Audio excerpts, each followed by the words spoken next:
Nasib naas Aep Priano, korban tragedi maut bus di tol Japek, hendak pulang rayakan tahun baru bareng keluarga. Tragedi menghantui desa Kanci, Kabupaten Cirebon, Jawa Barat ketika Aep Priano, seorang warga yang hendak pulang merayakan tahun baru bersama keluarganya menjadi korban kecelakaan maut di ruas tol kilometer 41 Jakarta Cikampek atau Japek. Ayahanda Aep, Dasuki, menceritakan detik-detik keluarga mengetahui kabar tragis tersebut. Awalnya, Aep Priano berkomunikasi dengan istrinya yang masih dalam perjalanan dari Banten, tapi kemudian teleponnya tiba-tiba tidak aktif. Jadi ceritanya pas istri nelpon pukul 18.00 waktu Indonesia Barat tidak nyambung, pukul 19 juga sama. Tiba-tiba pukul 21 saat ditelepon lagi baru aktif handphonenya.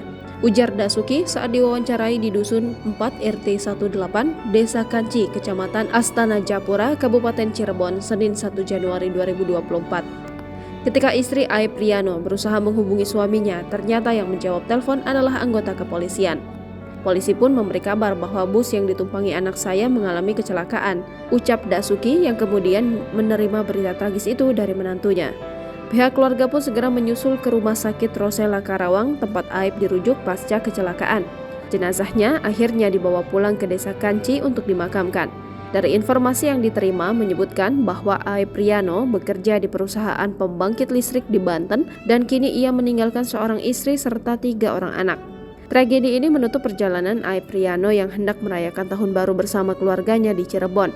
Bus yang ditumpanginya mengalami kecelakaan di tol Japek pada Minggu 31 Desember 2023 sekitar pukul 18.30 waktu Indonesia Barat. Suasana rumah korban masih diselimuti duka. Para kerabat, tetangga, dan sanak saudara masih berkumpul di rumah korban untuk menyampaikan bela sungkawanya.